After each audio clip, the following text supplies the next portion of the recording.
ఆత్మజ్ఞానం అంటే ఆత్మస్వరూపుడు అయినటువంటి నీ యందు, నువ్వు ఆత్మస్వరూపుడివి, నేను ఆత్మస్వరూపుడును, అందరం ఆత్మస్వరూపులమే అని దేవరహస్యాల్లో మనం చెప్పుకున్నాం. ఆత్మస్వరూపుడమైనటువంటి నీ యందు నీ మనసు చేత కల్పించబడి ఈ ప్రపంచం భాషిస్తూ ఉంది. ఎలాగయ్యా అంటే చీకట్లో త్రాడుని తొక్కి పాము అనుకున్నట్లు. అప్పుడే గనక వెలుగు వస్తే ఆ వెలుగులో త్రాడు మాత్రమే కనబడితే మనకి వెంటనే భయము ఆందోళన తగ్గిపోయి ఆనందంగా కనిపిస్తాం.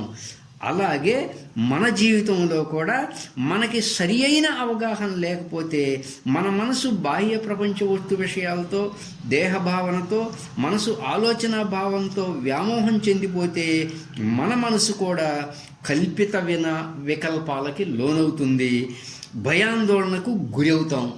ఎవరమైనా కూడా అంటే ద్వంద్వాలతో, ఒక నిరాశ నిస్పృహలతో జీవితం ఉంటుంది ఆ టైంలో. ఇప్పుడు అంటే ఆత్మజ్ఞానం అనేటువంటి వెలుగు లేనప్పుడు. ఏమండి, ఆ వెలుగులో ఆ త్రాడు మాత్రమే కనబడితే మనకి వెంటనే భయము ఆందోళన తగ్గిపోతాయి.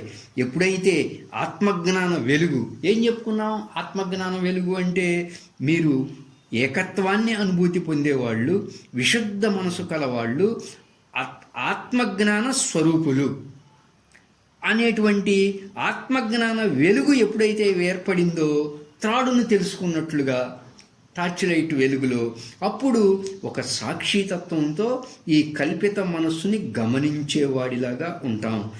ఎప్పుడైతే ఆత్మజ్ఞానం అనేటువంటి వెలుగు ఉదయించిందో అప్పుడే ఎవరిలో ఉన్నటువంటివైనా సరే అజ్ఞానపు భ్రమలన్నీ తొలగిపోయి ఆనందంగా, పరమానందంగా జీవించగలుగుతాం.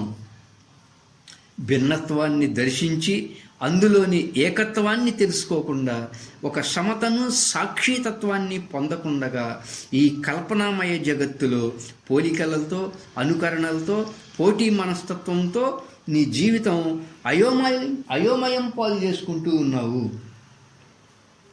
నువ్వు ఎప్పుడైతే ఏకః విశుద్ధ బోధ అంటే నువ్వు ఏకత్వాన్ని అనుభూతి పొందేవాడివి, విశుద్ధ మనసు గలవాడివి, ఒక ఆత్మజ్ఞాన స్వరూపుణ్ణి అనేటువంటి ఆత్మజ్ఞానం పొందావో అప్పుడు నీ జీవితం అంతా ఆనందంగా, పరమానందంగా ఉంటావు. అంటే బోధ త్వం సుఖంచర, నువ్వప్పుడు ఒక జ్ఞానస్వరూపుడిగా, ఒక ఆత్మజ్ఞాన స్వరూపుడిగా ఉంటావు, సుఖంగా జీవిస్తావు. ఇటువంటి ఆత్మజ్ఞానం అనేటువంటి వెలుగును కలిగి ఉండటమే ఆత్మజ్ఞానం అంటే.